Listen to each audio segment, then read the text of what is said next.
Hello, wonderful people. Welcome back to Coffee Over Apples. My name's Steph, and I'm here with an updated book haul.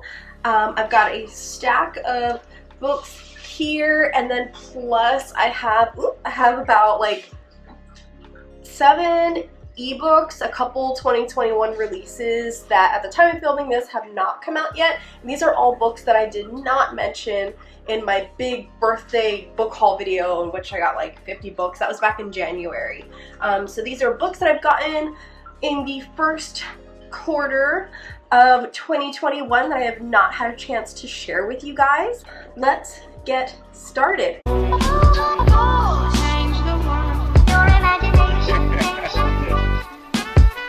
It could change the world. On we go. So, some of these I've read already. So a couple of these, quite a few of these actually, are going to be read fairly soon because of book club picks and just like read along and readathon announcements. I'm not sure when this video is going up, but I'm assuming it's going to go up after the announcement videos for the big events that I have coming up in May. So, without further ado, some Brandon Sanderson. So Mistborn, we're reading the Mistborn era and all the Cosmere for the Crab-Along that is happening this year, hosted by Casey and Bree over at Books Before Death. So we read Mistborn, which is book 1, The Final Empire, in March, and we're reading book 2 in April. I have some catching up to do, but I got the paperbacks of these. Kind of really wanted like the nice big size one like they have for The Way of Kings. I wanted the nice larger printed ones because these tiny words, when you have a set TBR to get to and you only read like this much, kind of feels daunting. So I wish I had the large print, but that's totally okay. So far, I'm having a good time with these. These are darker than the other Cosmere books we've read so far, and I'm liking that. I feel like that's really good. That's something that I needed. I'm learning a lot through reading these about my specific tastes in fantasy. I feel like I'm learning that I'm more of a sci-fi gal. I really am. Because it's not that I'm struggling, it's just that my mind has a hard time wrapping around magical systems, and I realize that I'm enjoying hard magic. Is it hard magic? No. High magic? Someone help me. I think it's high magic versus low magic. I need like a structure. I need a set structure when it comes to magic. And I'm also realizing that that may be the problem as to why I struggle with YA fantasy, because it tends to be more soft magic. I hope I'm using the right term, but I'm a hard sci-fi kind of gal. So with fantasy, I enjoy it, but I need specific rules. I need to know where the lines are that the characters are crossing.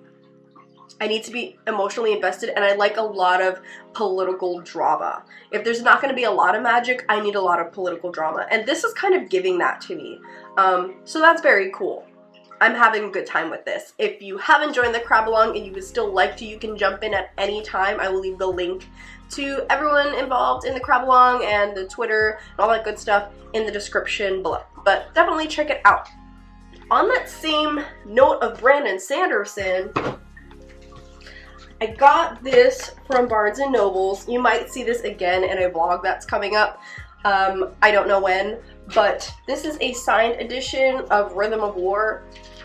Now, Steph, why did you get a signed edition of Rhythm of War when you've never read the Stormlight Archive? You don't plan on starting the Stormlight Archive until September, and this might actually be the last book of the year, the last book of 2021 that I read, because this isn't on the Cosmere Crab-Along reading list until December. Well, see, what happened was there was another copy of Rhythm of War that was on clearance for $20 at Barnes & Noble when I went, and the cover was completely broken off.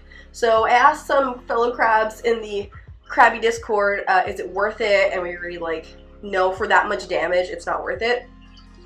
but this is a signed edition, and I was like, okay, I'm willing to pay a little extra for a signed edition, even though they're pretty common. But you know, I asked, hey, is there something you can do for me? And so they went to see if they had any more copies. This was the last copy they had. It also had a little bit of damage, not a lot, and they were like, we're willing to match the price. So I basically got it like 40% off regular price, which is cool. I'm down for that. It's totally fine. I'm enjoying Brandon Sanderson's writing, and the artwork in here is gorgeous.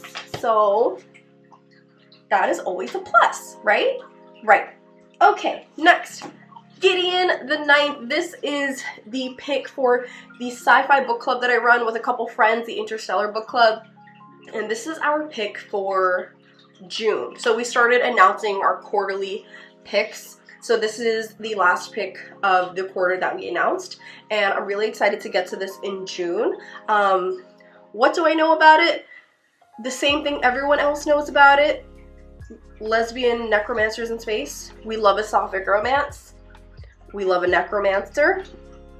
Spawn all day is hands down one of the best characters in existence. That is my opinion. But yeah, I'm really excited for this. It sounds really cool. It sounds very action-y. What is there not to love? I love a good flop. So this just has everything going for it. Okay, this one is pretty cool. This was sent to me by the author in exchange for an honest review. I was sent this by Evan Whitmer, and this is already released, but self-published author, and it's a collection of short stories, I guess from his interviews with people in prison who've been convicted of cannibalism, or people who are potential or plausible cannibals. So a collection of true short stories. This sounds very cool. When he emailed me, I was like, abso-freaking-lutely. I love horror stories. The more real it is, the more it can like, if you can keep me up at night, staring at my ceiling, not wanting to turn off my light, that's a good time to me. So I'm really excited about this. It sounds really cool. And look at this graphic. A+ to whoever the artist is for this book. I love the simplicity. It's perfect. This is like something that I would design. I really, really love it. It's like mouths going into mouths. How cool is that? It says on the back, I've tracked down 10 authors who have at some point participated in an act of cannibalism. I've collected one short story from each writer and combined them here for your amusement and observation. Okay, so they're not his interviews. They're other authors. I guess it's like an anthology. Very cool. Next, in case you don't know, if you haven't seen my announcement videos, I am reading Ember in the Ashes in the month of May. I'm reading an Ember in the Ashes in the month. I'm reading an Ember in the Ashes in the month of May. That is a tongue twister.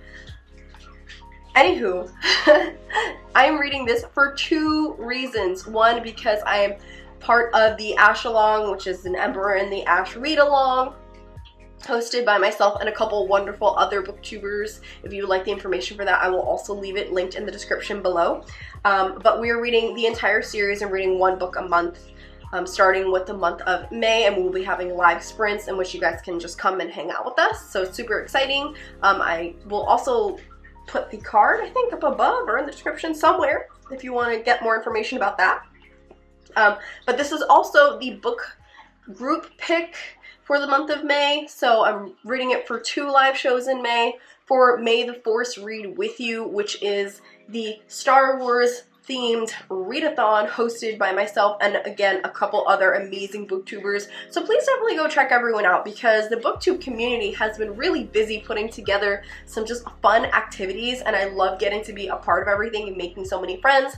So if you want to make friends with us, if you want to come and hang out, please definitely check out everyone's channel so you can keep updated as to when the live streams are, where the Discords are, so you can come and chat and just have a good time. The reason that this was picked for the Star Wars group is because, from what I know about it, there's an empire, or the world is called Empire. There's like good versus evil. I think there's the chosen one trope. So I'm really excited about it. I think this is like a booktube favorite. It's pretty popular. And that is all I need to know. I know that this is, again, YA. and I'm pretty sure that this is a YA epic fantasy. From what I understand, I think it borders on new adult, so that's better for me. I'm hoping that I'm really gonna enjoy this, because if I don't enjoy it, I'm gonna have a problem. I'm reading the entire series, but I'm really open to it. As far as the other 3 books in this series, I got the first one because I'm just obsessed with annotating at the moment. I just want to annotate everything. Like, I love writing in books now. This is, like, this... How did I not do this before? It's just so much fun getting to go back and revisit my thoughts instead of just keeping everything bottled up in here.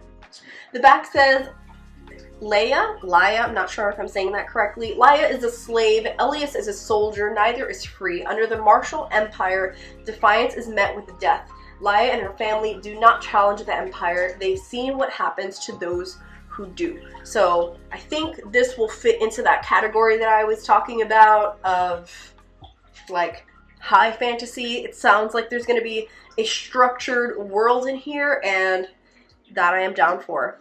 I've been in the mood for action. I want dark things. I want my heart to be broken. Yay! Hope!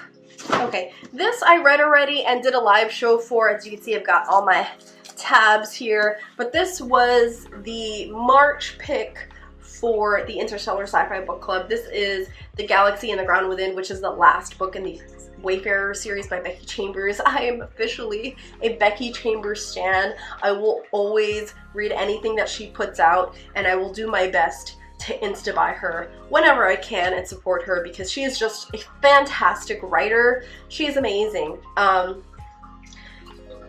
feel like it's undercover contemporary because it's not marketed as contemporary, but that's really what this series is about. It's just very subtle. Like, you have to know what you're looking for, and it asks you to reflect a lot. It's just so freaking good. I love this book. If you would like to see our discussion for it, we had it over on Max's channel.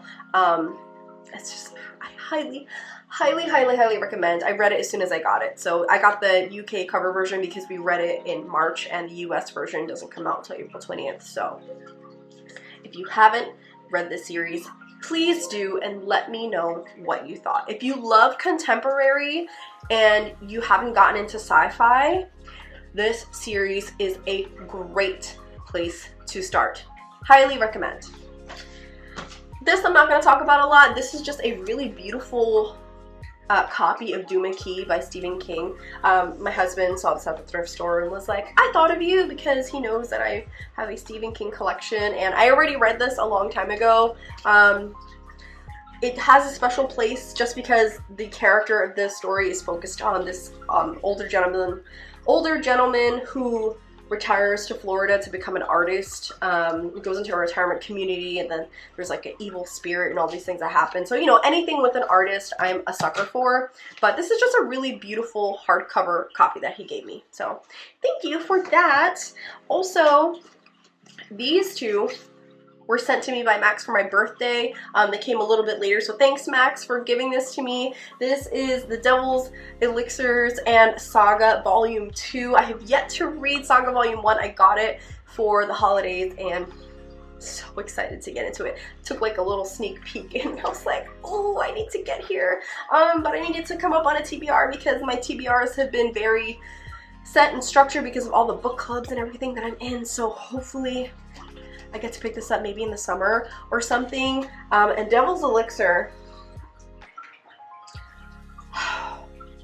in 2020, I found a love for gothic horror, thanks to a dear friend of mine. And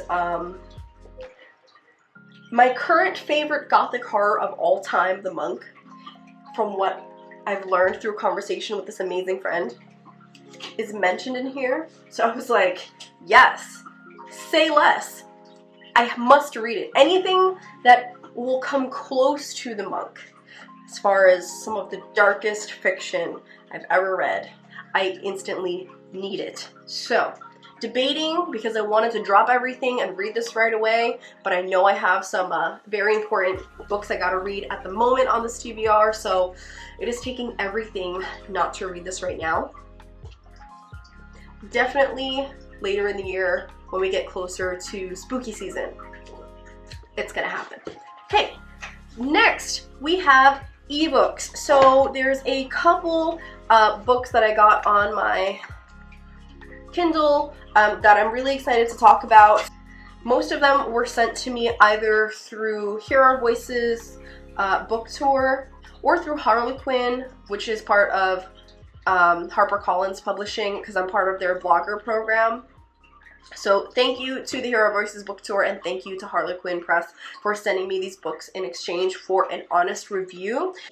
The first one that I got is Just Get Home by Bridget Foley, and I believe this is released on April 13th of 2021, and I have a full dedicated review to this, so I'm not really going to talk too much about it here, but essentially what it's about is a mom who's out and about on a night out with some girlfriends in LA, California, when a massive earthquake hits, and we're following a dual timeline with her and another character, a young female, after the earthquake, and learning about their past and what their characteristics and personalities are like, to learn about the decisions that they make during the apocalypse. And Just Get Home is basically, she's trying to get home to her daughter, the other character is just trying to get home, period. And it's really interesting. It has conversation about like white saviorism, which is important, and I don't want to say too much. I don't want to say too much. It's an interesting time. If you're looking for thriller, this is more on the horror side of thriller. Like, not fully horror. It's not fully in the horror category, but it's like pinky toeing, big toeing, and there are trigger warnings. So if you want to know about those trigger warnings, I'm pretty heavy on page trigger warnings. I would suggest going to Goodreads and reading my Goodreads review because I listed the trigger warnings there. But yeah, so far, so good. The other one that I got, and this is not going to be released until August of this year, is called Where I Left Her. I'm very excited for this one. This is also a thriller, but so from what I understand from the synopsis, it's basically this mom who drops her daughter off, her teenage daughter off at her friend's house, and usually she meets the parents, exchanges phone numbers, all that jazz to like make sure her daughter is safe and she knows how she's dropping her off to. But teenage angst, getting into arguments with her daughter saying, "Mom, you're so embarrassing," and just all these built up frustrations. She's finally at the point where she's like, you know what, my daughter's old enough. I'll give her a little freedom. I'll trust her. I won't meet the parents. I'll meet them at the door. I won't come inside. I'll just like let her go to her friend's house, right? So she drops her off. The next morning, she comes to pick her up from the friend's house, and a new person opens the door who didn't open the door the first time and says, "What kids? There's no kids that live here. What family? There's no family that lives here." And she's like, "What are you talking about?" That sounds, what? That sounds like a good time. I'm excited for it. So I will be doing a full independent review for that. That's part of the blog tour program in August, but definitely check it out. Next, I got some NetGalley arts, which I'm really excited for. The first one I'm going to talk about is called Sprite and the Gardener, and I'm reading this off my laptop that I have here. But this was recommended to me by my friend Natalie over at Pastel Writer, and me and Natalie's taste is just like spot on. So I'm really excited for this. It's like a really cute, sweet YA graphic novel, but it's about gardening. It sounds really cute. The artwork is adorable. So it basically says, long, long ago, sprites were the caretakers of gardens. Every flower was grown by their hand. But when humans appeared and began growing their own gardens, the sprites' magical talents soon became a thing of the past. When Wisteria, an ambitious, kind-hearted sprite, starts to ask questions about the way things used to be, she'll begin to unearth her long-lost talent of gardening, but her newly honed skills might not be the welcome surprise she intends them to be. You're so cute and sweet, and you know, I'm always down for a really good graphic novel. But also on NetGalley, I don't think I mentioned this during my,